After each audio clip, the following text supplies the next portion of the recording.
and lots of ammunition. And he turns to his brother, who was the second guy who signed up back in their hometown. He happens to be a captain. And he says, can anybody come help us? What's going on down the line? And so they're all fighting. There's nothing you can do. They're either dead or they're fighting. Nobody's coming. And he says, well, what about ammunition? What have we got left? And he says, we've got 1, maybe 2 rounds per man at the most. That's it.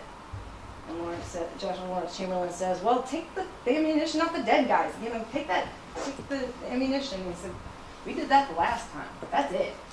We're out. Then he gets the really bad news. He's got a 12-year-old scout sitting up in a tree, and the scout says, they're fortified. They're getting reinforcements. There are more of them. So now at this point, Joshua looks down the hill, and he can see there are 400 Confederate soldiers to his 80. He knows at this point that he's got to do something. He can surrender. He can fight. He can run away. He's got all kinds of choices, but he's got to do something. Now remember, back at this time, even though they had guns, this is a very, very face-to-face sort of fighting. Guns don't have a lot of range, so you're getting up close and personal with the people that you're shooting at. So he turns to his men and he says, fix bayonets. Because if we're going to get that close, we can't shoot them, we might as well stab them. So all down the line, all 80 men, you can hear the metal sliding on metal as they fix the bayonets on their rifles.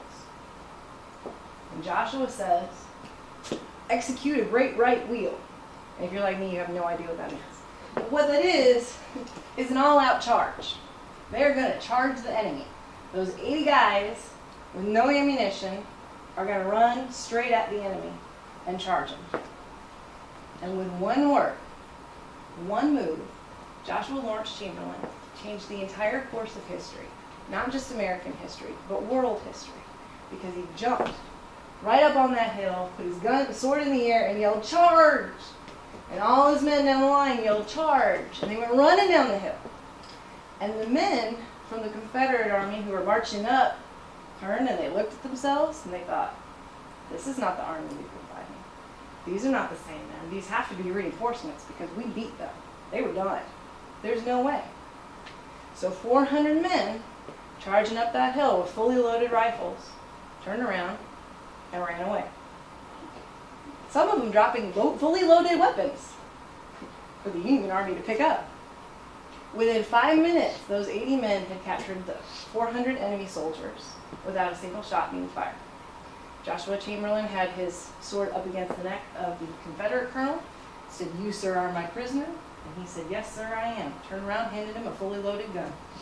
Joshua didn't have one. So here's the thing. Remember a minute ago I said it changed world history? Well, it changed American history because that won the Battle of Gettysburg, along with all the other men that were fighting.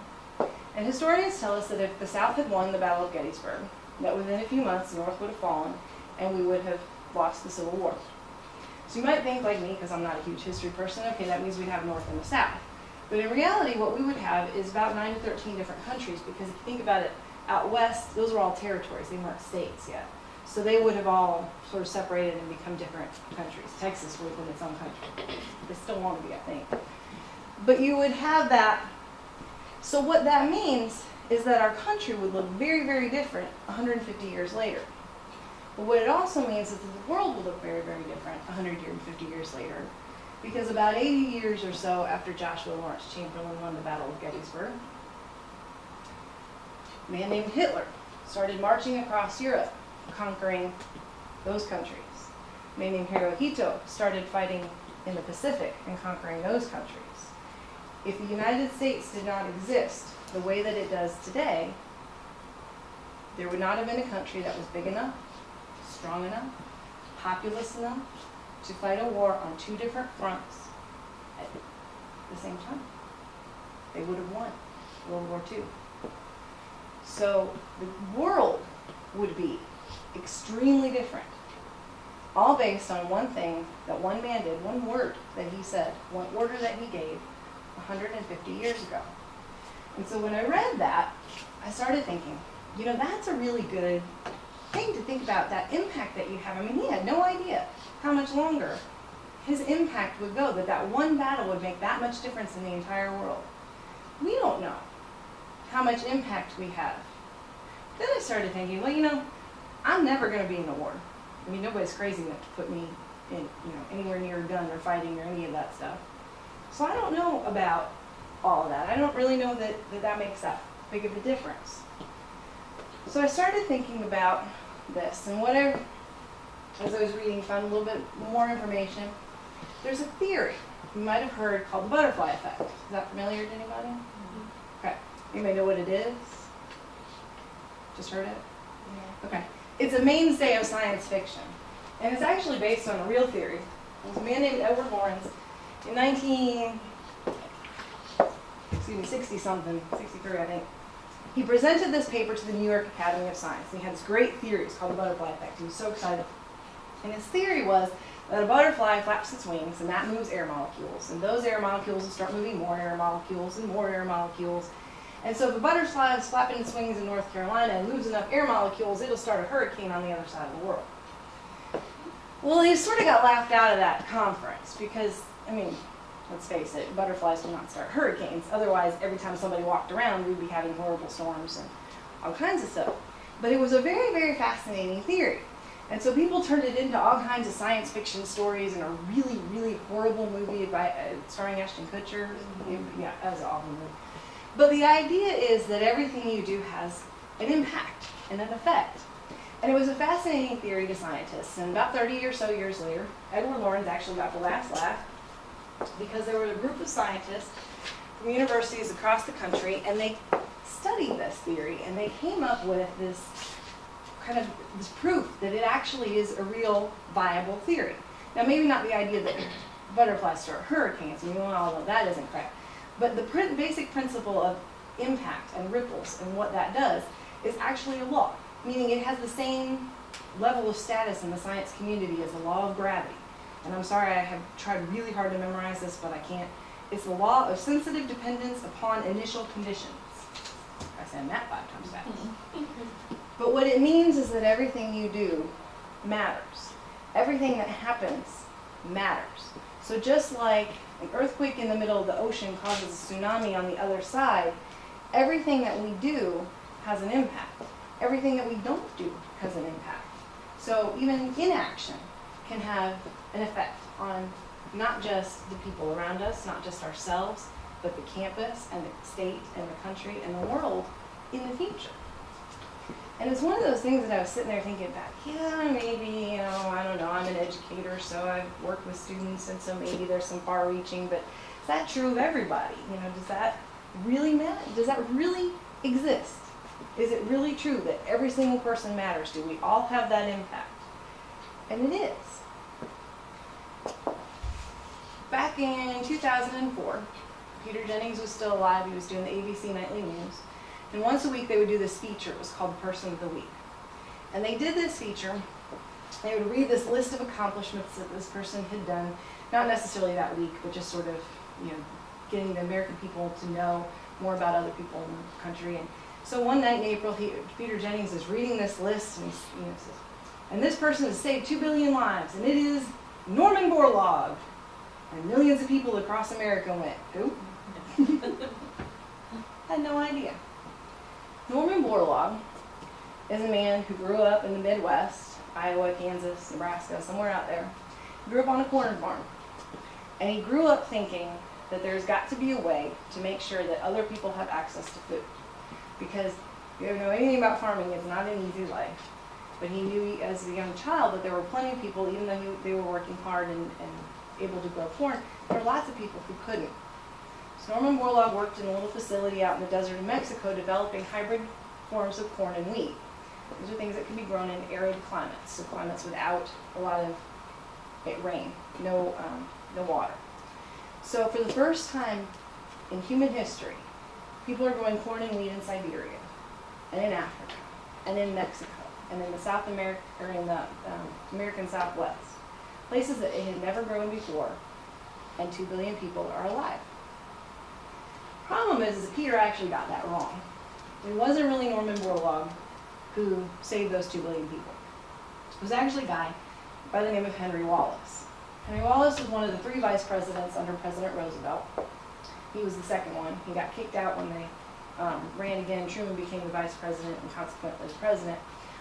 So, poor Henry. But while he was the vice president, he started this center, this research center in Mexico, in the Mexican desert, and he hired Norman Borlaug to run it, gave him the idea, told him what he wanted him to do. I want you to develop corn and wheat that can be grown in arid climates. Gave him the money, gave him the facility, and said, go to it. So if you think about it, Henry Wallace was actually the guy who saved the 2 billion people. Norman Borlaug got Person of the Week, Harry Truman got to be president, and Henry Wallace is sort of footnote in history. But he did save 2 billion people. Unless it was actually George Washington Carver. We know him, right? Peanut guy, Victory Gardens. But before all that, he was just like you guys. He was a college student, went to Iowa State, and he was a very, very intelligent young man. Did a lot of work with plants, even in college. Knew this was kind of a passion of his. Had a dairy sciences professor, Professor Wallace, who had a 6-year-old boy named Henry. And George used to go out on these weekend botanical expeditions. He would take time to go out on the weekends and study plants, and that's really where he began to develop his passion and his love of learning, and he took Henry with him. And while he and Henry were out exploring and learning about plants, he planted the seed in Henry to explain to him what plants could do for people. He gave him the idea of if we could only get this to happen, if we could get these plants to grow where they've never grown before, we could save people. And that idea that George gave to Henry, when Henry grew up, he used it to hire Norman Borlaug to save the 2 billion people. So think about it, could have been George Washington Carver who saved the 2 billion people.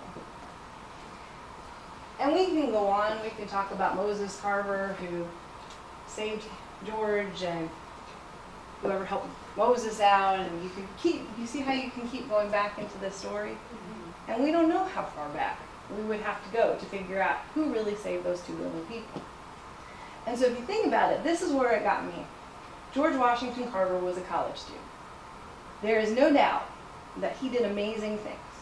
There are 260-some things that he did with the peanut that we still do and use today. There are over 80 things that he did with sweet potato that we did and still use today. The Victory Garden idea that he had helped feed people during World War II. Those things were amazing. But when he was sitting exactly where you are, he did something that saved 2 billion people. And he didn't even know it. He didn't know it was going to happen. He lived long enough to see Henry get elected to the vice presidency. I'm not sure exactly when the facilities opened, so he might have lived long enough to see that happen. But he didn't see the research. He didn't get to see the end of that and the 2 billion people who are now alive that wouldn't have been otherwise. He had no idea what he was doing. And so that is where we can see you are all just as much an example of the butterfly. Because George flapped his butterfly wings with the 6-year-old Henry Wallace. Henry Wallace flapped his butterfly wings with Norman Borlaug. And consequently, we have saved 2 billion people. You can do that. You may do that. You just don't know it yet. And so this is where I find the motivation, because I think if there's something that you can do and you don't know that you're doing it, then it makes you think about your actions. You need to think about those things. If I flunk out of college because I'm not studying or I'm not doing what I'm supposed to do to get the grades that I need to stay, am I going to end up being able to do the thing that I need to do? Going back to Joshua, I'm a big believer in a purpose. I like to think that life has meaning. And you can call it fate or destiny or God or whatever you want, but I like to believe that every one of us has something that we can contribute. And Chamberlain he wrote his autobiography, and he talked about this story that happened. After the war was over, he was elected to be governor of Maine. And he received a letter one day. It was written from a Confederate soldier. who had been at the Battle of Gettysburg. And the man said, I just wanted to tell you that twice during that battle I held your life in my hands. And twice during that battle I was unable to shoot you. Here's what happened. I had the perfect spot. I could see you standing on that wall. I had you in my sights. And for some reason, I couldn't shoot. I just couldn't do it. I have never in my life, before that incident or since, not been able to perform my duty. But looking at you, I could not shoot. And I put my gun down, thought about it for a minute, and I thought, no, I've got to do this. If you shoot the colonel, that leaves the army with nobody to guide them. I'm going to do it. Got him lined up again. And again, something came over him. He couldn't shoot. And in what is probably the best understatement of the year, he said, or of eternity, I don't know, he said, I said, I'm glad of it now, and I hope you are also. I'm sure he was. There was a purpose. Joshua Lawrence Chamberlain still had something to do. If we are still here, we still have something left that we are supposed to do. And so nobody can say, well, I'm just a college student, I can't do that. I can't do anything, I can't make a difference. It's not true. And you don't have to mentor a 6-year-old little boy. We have all kinds of, we were just talking before this, we have all kinds of volunteer opportunities available on campus. We have the Habitat House, there's the Diamonds and Denim volunteer thing this weekend, PBS station. We have all kinds of things that you can do. You can hold a door for somebody. You can give somebody a hug. There are all kinds of things, and you never know what impact it's going to have. You ever throw a rock in a lake? You know the ripples? And they keep going and going and going? That's what our actions are. Just like the butterflies moving the wings, moving the oxygen or the air, just like ripples. You don't always get to see where they end up. So, in order to remind you of that motivation, I have got a couple of things up here. You can take as much as you want because I was kind of thinking there might be 3 more people. But I have a sign up, a little post-it note in my office that I keep that says 2 billion people. Because I want to remember that most of the people involved in that project didn't get to see 2 billion people. They don't know. We don't know what we've done. And the other thing that I have, if you so choose, it's a little art project. I have printed off some quotes. And what I originally had, if I had known that the screen was going to be working, I had this great PowerPoint that flashes quotes up while I'm talking. But that's good. But they're quotes that are just things like, be the change you wish to see in the world. Sound familiar? Mm-hmm. I like quotes. If you ever come into my office, I've got them all over the place. So I have a couple of little butterflies. You can choose the small ones or the larger ones. And you can pick a quote and stick it on in the middle. And then if you have anywhere, refrigerator or something that's magnetic, these are sticky, so you can peel off the back and stick them onto the butterfly. And you have a reminder. So that you too can remember when you leave the impact that you have. You are in college because you want to do something else. You want to move on and do something that requires a college degree. Nursing, business, education, whatever it is. Sometimes it's hard to keep that goal in mind. And sometimes it's a lot easier to just think, no, I would rather just drop out and work at McDonald's and have to deal with this history professor that I've got because he's driving me nuts. Or whatever it is that you've got going on. Sometimes those things are easier. And it's hard to remember why it is that you're doing what you're doing. So this is, if you want anything like that to remind you. The other thing that I have, because I promised at the beginning that I would give you some motivational techniques, some that are specific to college students, specific to the issue of having trouble getting started or getting going on a project. Okay? So there are 3. There's 3 best techniques that I have. First one is probably my favorite. It's called the 10-minute rule. Okay? The idea is that you can do pretty much anything for 10 minutes. Now, I can't pick up my car and lift it over my head for 10 minutes, but I can get started on a project. So if you tell yourself, okay, I've got this English paper, I've got to write it, I'm going to work on it for 10 minutes. You have one of those smartphones, you can get an app that has a timer on it. You might even just have it on there, I'm not sure. I just Googled, because I don't have a smartphone, but I Googled, found countdown timer, put it up on my computer. And I did this when I was working on a presentation. Ironically, the presentation was on procrastination. I was having a really hard time getting started with it. So I set my timer. I said, all right, I'm going to work on this for 10 minutes. Set the timer, start working. Timer goes off, I'm done. Give myself a 10-minute break. Get on Facebook, read my Dear Abby, whatever it is you want to do. Okay? When that 10 minutes is up, you go back to work. The second time, at least for me, I found I was in a really good spot. I was writing and it was coming out really good. And I got to at least finish this paragraph. So I ended up working more like 15 minutes, maybe 15 or 16 minutes. And then I thought, okay, I finished this paragraph, I finished what I want to write. Now I'm going to take my break. So I set my timer again, 10 more minutes, gave myself another break. But what I found this time too was during my break, I'm sitting there thinking about the next paragraph that I wanted to write. And I thought, well, it's been 8 minutes. I still have 2 minutes left on my break, but I think I can get going on this again. And what I found is that the more I used this, the longer my work times got and the shorter my breaks got. To the point where I was only taking about 5 minutes or so on a break. That's a really good system. Because in reality, if you're studying, you don't want to do more than 45 or 50 minutes of studying or work without giving yourself a little break. You need that 5 or 10 minutes so that your brain can just kind of chill and absorb whatever it is that you're trying to do. And if you're studying, if you're reading or trying to memorize something, actually what they found is that you memorize more at the beginning and the end of your study sessions than you do in the middle. So if you break it up like that, you have more smaller study sessions, you're going to remember more because you've got more beginnings and endings. That make sense? So it's a really good strategy for a lot of different ways. But it is also much easier to keep going once you get started. Second one is called 3 Magic Questions. And I wasn't sure about this one, but I did try it and actually worked pretty well. I like the 10-minute a little better, but this is good. I've had a few people use this one.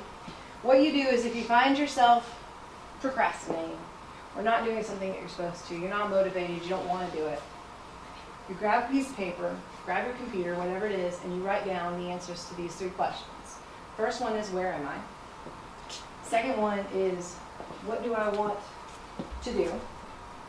And the third one is, how do I feel after I work, or how will I feel after I do it? So this works for a couple of reasons.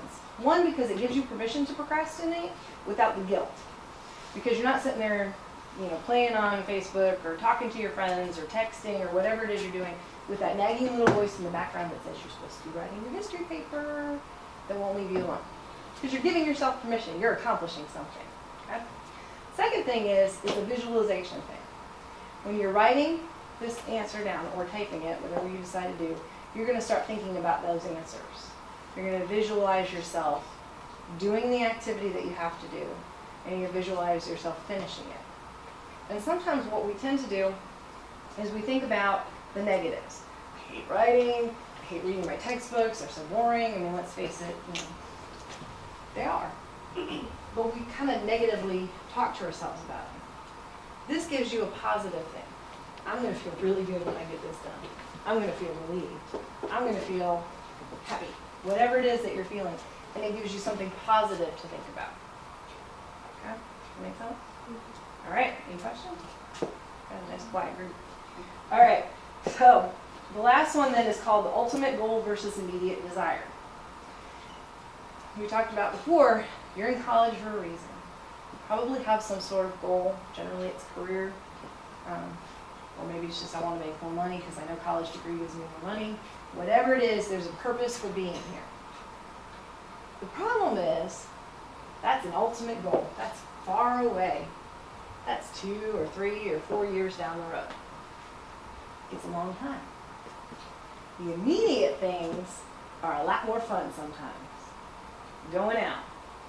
Going to a student engagement session. There are all kinds of things to do on campus that are getting your attention. Even just hanging out with a friend in somebody else's room or house or whatever. There are things, other jobs that you have, things that vie for your attention. And when you're trying to decide, do I do something that I need to do or do I do something that I want to do? What you need to do is sort of flip the two of them around. So let me make sure I say this right. What you do is you ask yourself, at this instant, would I prefer and then you list the benefits of doing whatever it is that you have to do, or would I prefer, and then you give yourself your immediate desire. So I'll give you my example. I went to water aerobics earlier this evening. I was not really feeling it today. It is cold, it is rainy, and I just didn't feel like getting out of my nice warm office and going all the way across campus to get wet and colder and then come back over here. And I thought, well, I could just sit in my office and, you know, sit with my little heater on. I got a nice little heater on my feet. I'll be happy. And so that was my immediate desire. My immediate desire was to stay warm and dry. My ultimate goal is to get in better shape and to be healthier. I need to work on that. And so what I needed to do was switch them around. So what I did is I sat there and I asked myself, okay, so do I want to build my muscles, build up my ability to chase after my 6-year-old child? Do I want to feel better about myself, feel better about that cake I had this afternoon at lunch, those kinds of things? Or do I want to stay here and keep warm? And so when that turned it around, it was, again, not those negative things that you're thinking. It wasn't the whole, it's going to be cold and it's going to be wet and they always prop the door open between the locker room and the pool and it's really cold and I don't like to be cold. Have you figured that out yet? So those negative thoughts that were going on and on and on in my head, I flipped them around and thought about the ultimate goal down the road, something that I can work on right this minute. So what you can do academically might be, I have to read this psychology chapter. I would really rather go grab a pizza. Go out, get off campus, go do something kind of fun. That sounds a lot better than eating in the cafeteria. And it's a lot better than reading the psychology chapter. But if you start thinking about, well, psychology is a prerequisite for this, or if I don't take this class, I can't get out of the university college. I need to pass this class, got the test coming up, do I want to do well on the test? Do I want to be more successful? Do I want to be stressed out the night before the test, or do I want to be feeling calm and comfortable? Does that make sense? Mm-hmm. Okay, so you're switching it around. You're making whatever is leading you to your ultimate goal your immediate desire, instead of whatever the fun thing is that you want to do. Okay.